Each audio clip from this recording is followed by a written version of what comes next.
Dr. Deepa Dhake's NEET Biology, and I am Dr. Deepa Dhake, coming here to boost up your preparation for your upcoming NEET examinations. In today's session, we basically study about the second part of the principles of inheritance and variation. In that part, we mainly study about the laws of inheritance, codominance as well as incomplete dominance phenomena. But before that, I will give you the answers for yesterday's quiz, and then we will continue with the session. The three answers for the yesterday quiz are: the first answer is cambium, second answer is maize, and the answer for third question is dicot root. Now, first I am asking three questions for the today's quiz, and let we continue with our today's session. So, three questions for the quiz are: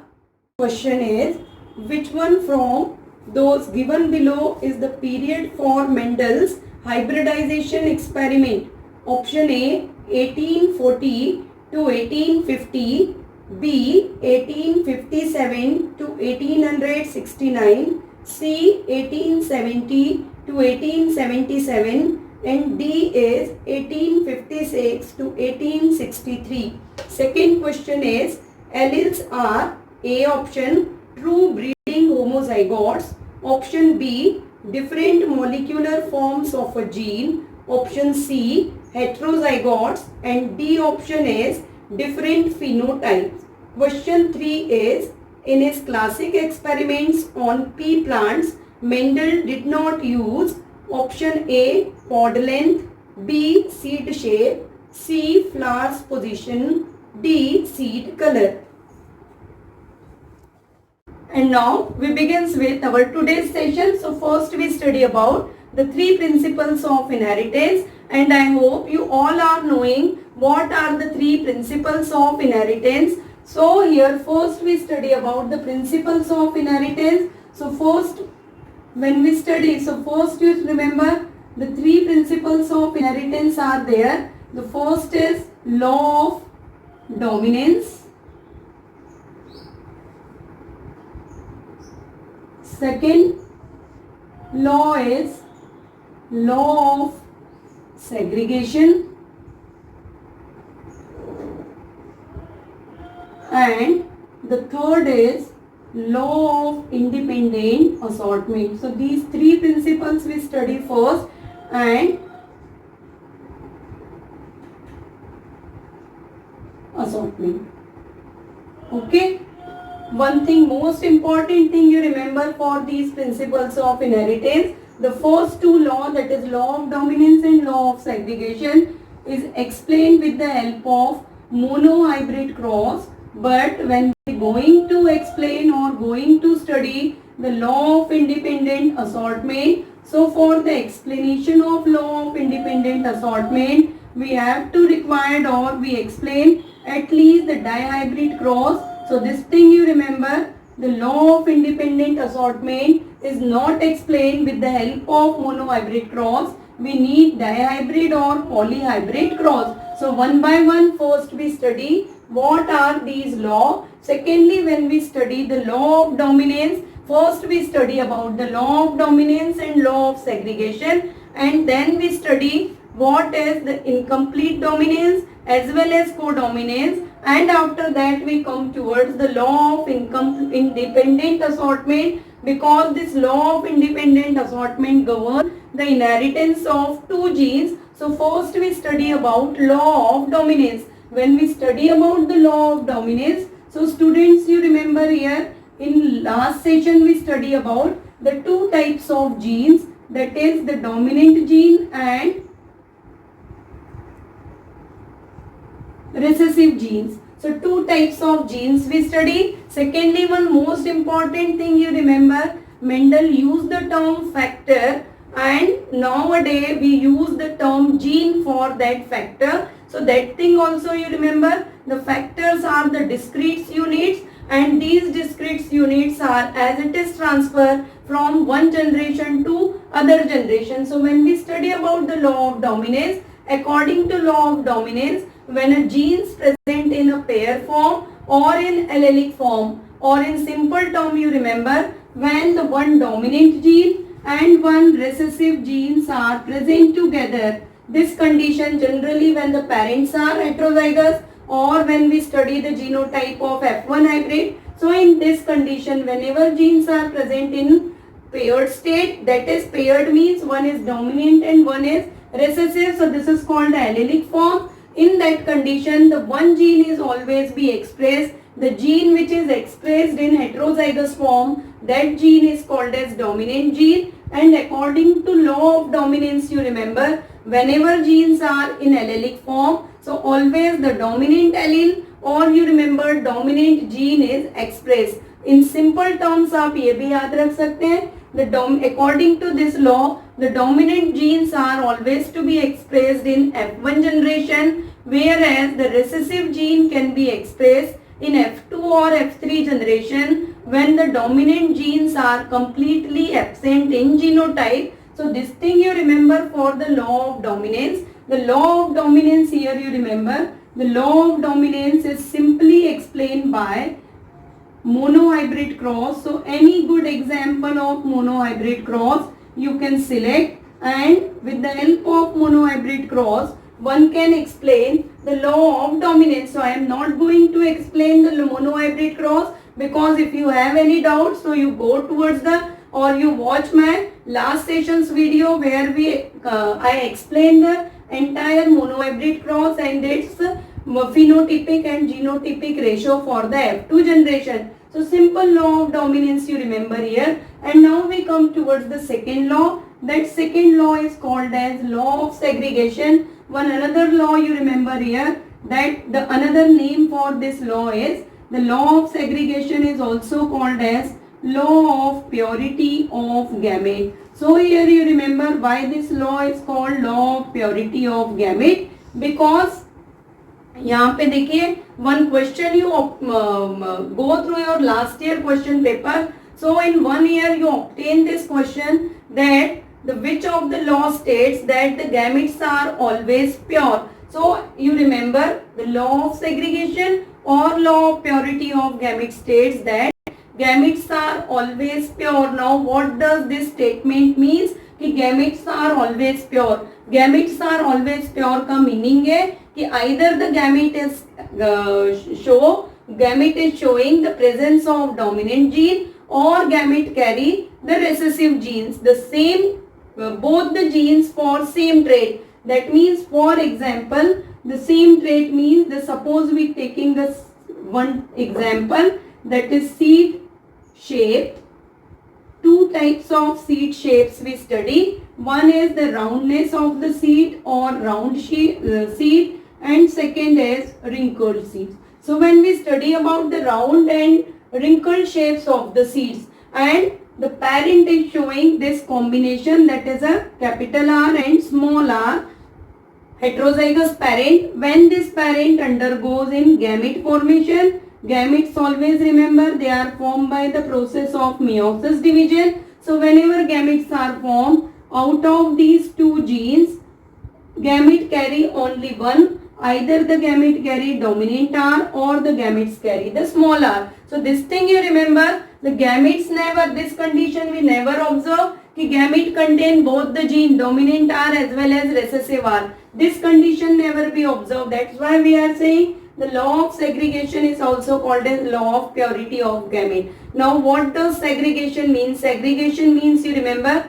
the phenomena of separation of genes from a pair during the process of gametogenesis or during the process of meiosis at the time of gamete formation. Because of that, whatever gametes are formed, those gametes are always carry a one gene or one allele for the particular character or particular trait. So this thing you remember for the law of purity of gamete. Now again when we go to explain the law of purity of gamete or segregation, so you remember again we use the monohybrid cross, and with the help of monohybrid cross you can explain the law of purity of gamete or law of segregation. Now when we study these two laws At that time we always study, even Mendel also find in pea plant or in plant of Pisum sativum, the F1 progeny is always be dominant, and when the F2 generations are formed, so in F2 generation he observed the law of segregation, and because of that the genotypic ratio in F2 generation for monohybrid cross is 1:1 and the phenotypic ratio is 3:1 he obtained. But some of the examples are there where the variation from genotype as well as phenotypic ratios are obtained, and for that he performed some specific experiment and identify the spatial phenomena in particular or in specific species. तो जब आप ये दो law पढ़ते हैं कि law of dominance and law of segregation, according to these law 3:1 is a phenotypic ratio and 1:2:1 is a what ratio? 1:1 is always be genotypic ratio. But now we come towards the incomplete dominance. So first now we be here incomplete dominance. How in incomplete dominance the genotypic as well as phenotypic ratio remain constant, or both the ratios for F2 generations are same. So first continue with incomplete dominance.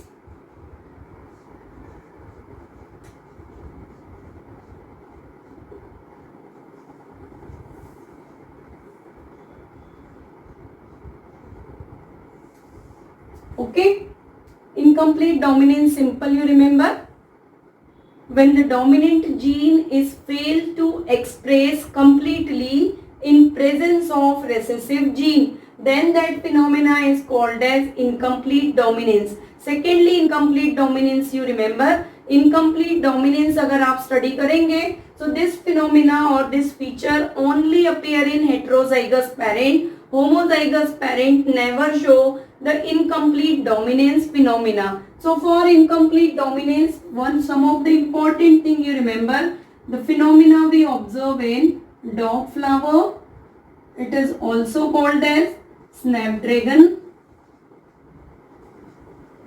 or one thing you again remember, the genus for the snapdragon is Antirrhinum.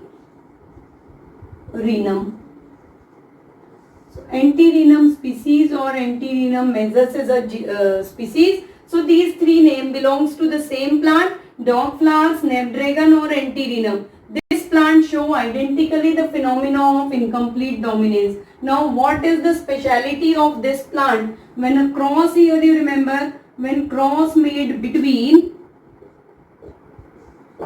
red and white flower, then according to law of dominance, red is a dominant feature, white is a recessive feature. So according to law of dominance, the F1 hybrid is always should be red, but due to incomplete dominance phenomena, when we made a cross between red and white flower, so F1 hybrid instead of red, F1 hybrid is always be pink in color. So this thing you remember, the pink formation of pink color flower upon the crossing between red and white is a example for incomplete dominance, because in pink flower both the genes are present together, and in heterozygous condition the dominant R is failed to express completely. और आप ये भी याद रख सकते हैं, the dominant R gene is incompletely expressed whenever the recessive R is present. Now we study how the F2 generation is varied. Here you remember, this is a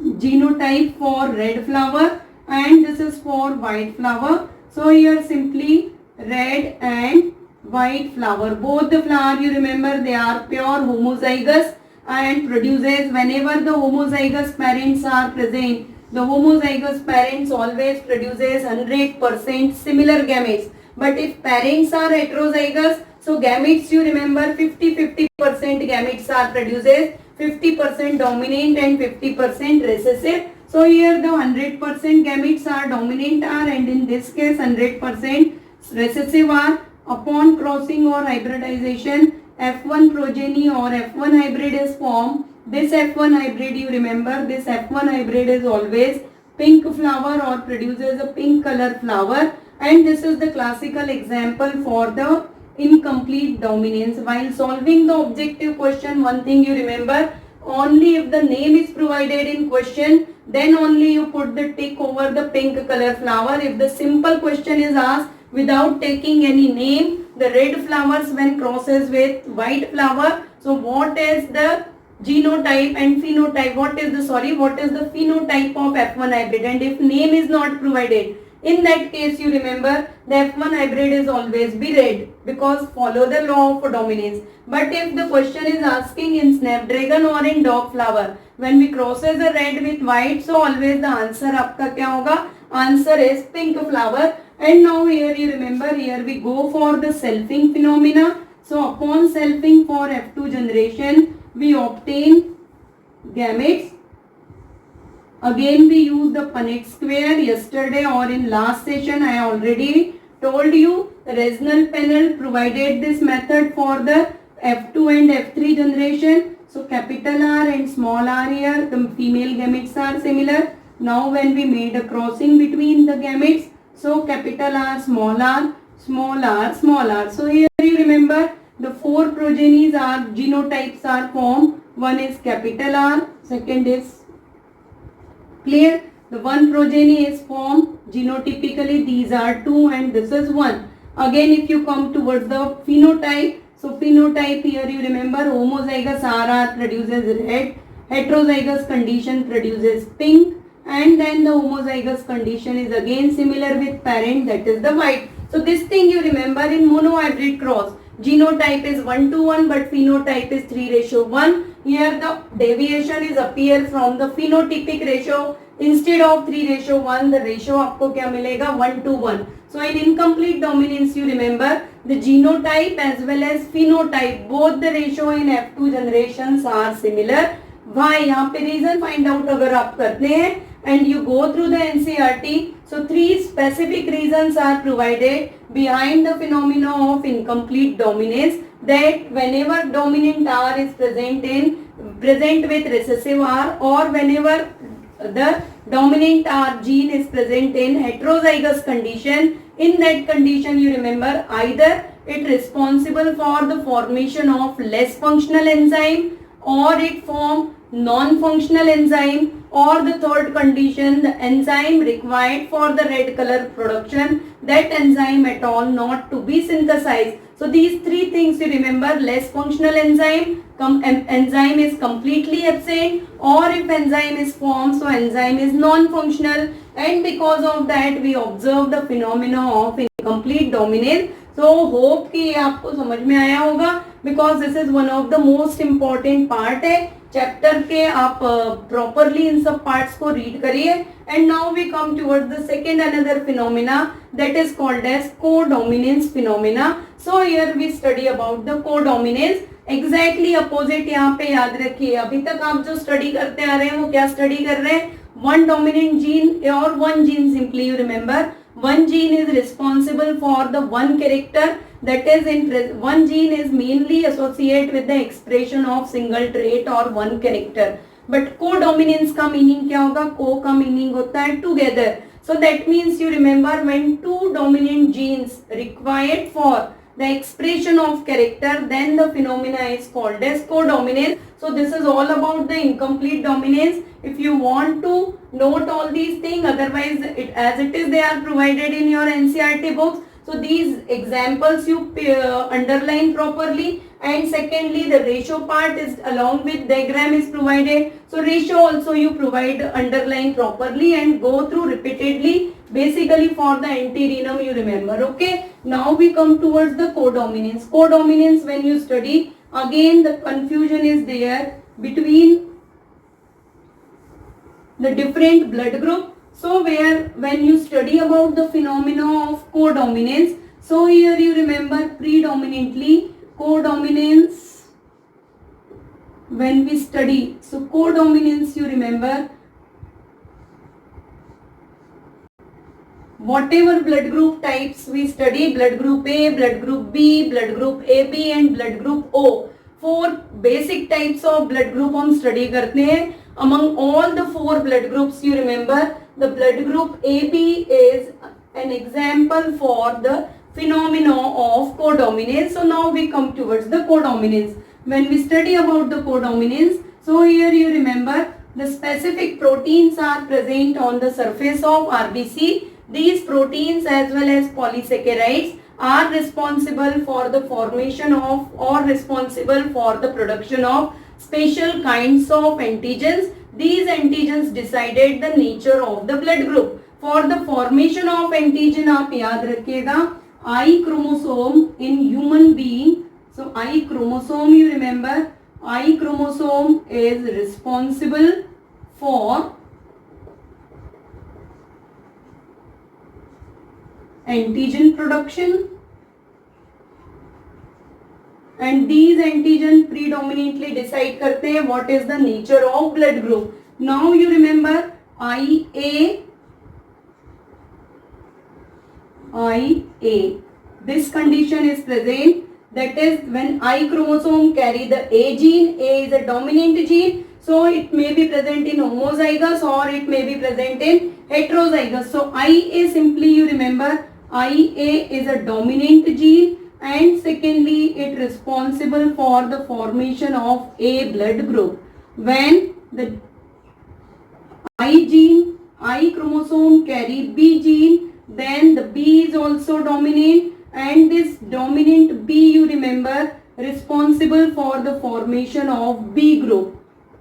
Third, the phenomena is of codominance, that you remember the one I chromosome carry A gene and the another I chromosome carry B gene, and because of that this is the example for codominance. And due to codominance you remember, due to codominance here the blood group is AB. The recessive character is there. So this part you remember, when the small I, that means the I chromosome show the complete absence of dominant gene. It is a recessive, so small I, or in reference book I0 also you appear. So none of the antigen is synthesized, and the character you remember, that character is completely recessive, and because of that the blood group O is formed. So this general concept you remember, A gene over the I chromosome is dominant, and it may be present in homozygous and heterozygous, responsible for A group. B gene when present homozygously or heterozygously produces B. A and B both are dominant, but when they both are present together they are codominant and responsible for the formation of AB blood group. And small I or capital I0 you remember, it is a recessive gene. So now we come towards how the genotype and phenotype play a significant role in human blood group analysis. So let's we study about the comparative analysis of the genotype and phenotype. So now see here we draw genes from parents. What genes comes from parent? According to that genotype of the progeny, and then we find out what kind of blood group is present. Okay, now the two parents are there,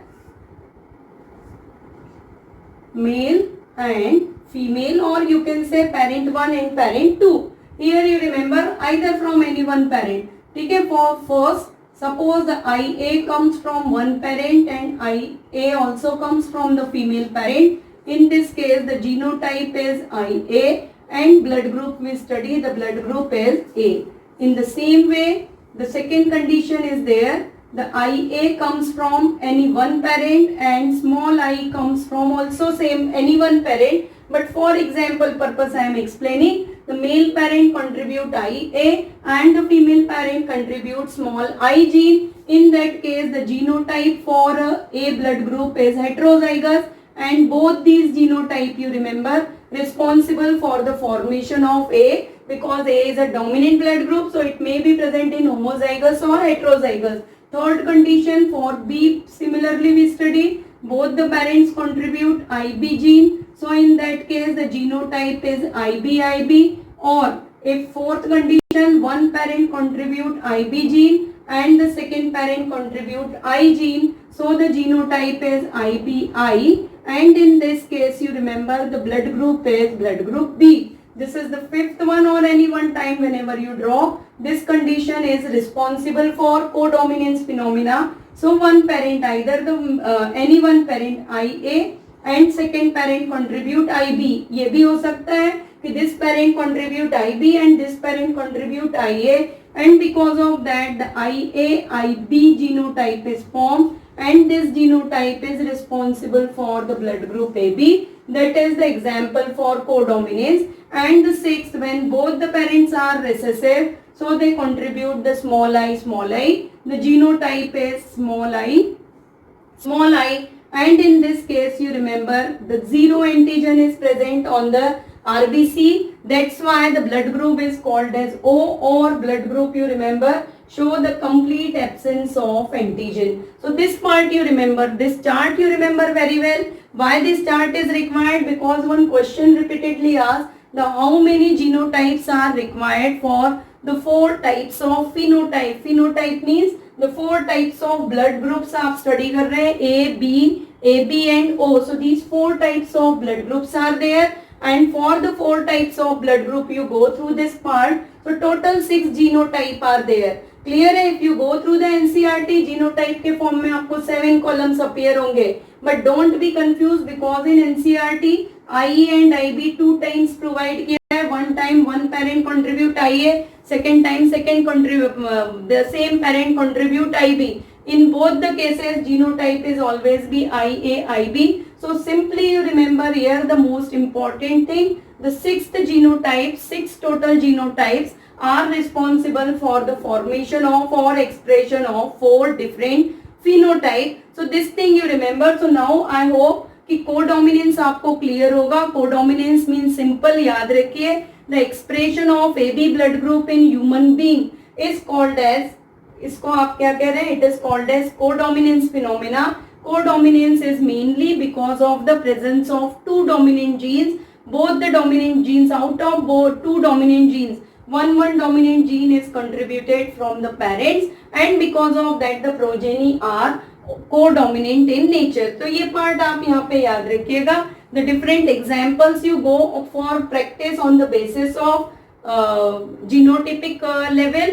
The parents are provided with blood group and the progenies are asked in terms of question that what kind of blood group may be developed or in what percentage blood group is developed. And for that purpose one question is provided in back exercise of the NCERT. Exactly at this time I am not recall the number, but maybe 10 or 11 number question is that. So go through the back exercise of the chapter ending exercise of the NCERT, and solve that kind of question. So practice more and more question for that kind for your upcoming examination of the NEET. So this is all for the codominance, and now we come towards the third principles आप study कर रहे हैं, that is the law of independent assortment. Clear है? One ABO blood grouping also study we here, but I am not explaining this part because that we study along with the multiple allelism, pleiotropy when we study. So at that time we study. So next we study about the law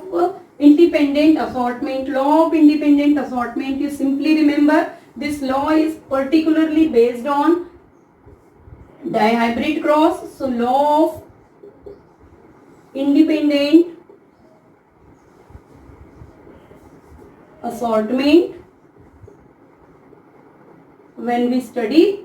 So first we study dihybrid cross. What is dihybrid cross? A cross made between a single pair of, not a single contrasting here, pay attention, single pair means 2 characters. When cross made between single pair of contrasting character, or you simply remember cross made between 2 contrasting character, that cross you remember is called as dihybrid cross. The phenotypic ratio for F2 generation, you remember, the phenotypic ratio for F2 generation in dihybrid cross is 9:3:3:1, and most common example for dihybrid cross we study that the round and yellow seeds are crossed with wrinkled and green sheet. So on that side of the board you observe that the diagram, that the chart which is provided in NCERT. So as it is you go through, because this chart is mainly for the theory purpose. So you only remember that phenotypic ratio, that how the 9331 progenies are produced. The dominant progenies are here 9 and the 1 is the only single recessive progeny. So this part you remember. Secondly, when you observe आप करिए chart पे, so first progeny total 16 progenies form हो रहे हैं. Out of those 16 progenies, the first progeny is exactly similar with the parent and the last progeny 16th number के box में है, that is also resembles with the parent. So out of 16 progeny you remember only 2 progenies are genotypically and phenotypically resembles with parent. The first progeny showing capital R, capital R, capital Y and the last 16th progeny of F2 generation, या 1 पे हम मैं बता रही हूँ, but the last progeny you remember showing the small r, small y that is genotypically and phenotypically similar. So that part you remember for your the objective exams. Okay. Now we come towards the law of independent assortment. Independent assortment का meaning होता है when the genes are transferred from one generation to another generation. So the transmission of genes from parents to gamete and gamete to offspring, or one generation to another generation, that phenomena is actually called as assortment. During the assortment of gene or during the transfer of gene, you remember the genes are independent or they are dependent on their own. They never be dependent on any another gene or any another pair of trait, whether when that particular gene is present, then only the another gene is to be transferred. For example, if you observe this capital R, capital Y, small y, it is a F1 hybrid for the first example of dihybrid that we study, and when this undergoes in gamete formation, so it responsible for the formation of 4 types of gamete: capital R, capital Y, capital R, small r, capital Y and small r, small y. So whenever these combinations are present, so according to law of independent assortment, you remember this dominant R may be either go with this capital R, Y, or it may be goes with small y. This R, assortment of R is not influenced by the presence or absence of another gene. So that you remember, when the assortment of any gene is not influenced by the presence or absence of any another gene, then it is called as independent assortment. And because of independent assortment phenomena, genes are transferred generation to generation on their own as it is, till the phenomena of mutation is not to be take place. So this part you remember for your exam purpose. And now in next session we will continue from the chromosomal theory of inheritance, linkage and recombination, and next another parts provided are there. Sex determination one topic is there, so that all part we discuss in our next sessions. और hope कि आज whatever मैंने आप लोगों को explain किया है वो पूरा समझ में आया होगा. मोस्ट इम्पॉर्टेंट टॉपिक है. लास्ट सेशन में भी कहा था आपको कि लास्ट ईयर नीट एग्जाम में 2019 में 14 क्वेश्चंस एंटायर यूनिट से आए हैं. तो पूरे वीडियो के साथ आप कनेक्ट रहिए, properly each and everything conceptually clear रहिए. And even after that if you have any queries and doubt, so again कह रही हूँ कि कमेंट बॉक्स में कमेंट करिए. Any topic if you have difficulty, वो टॉपिक भी आप फ्री होके लिख सकते हैं कि मैडम ये टॉपिक हमको पढ़ना है. So that topic also I will explain in another videos. Okay. So by that time आप चैनल के साथ कनेक्ट करिए.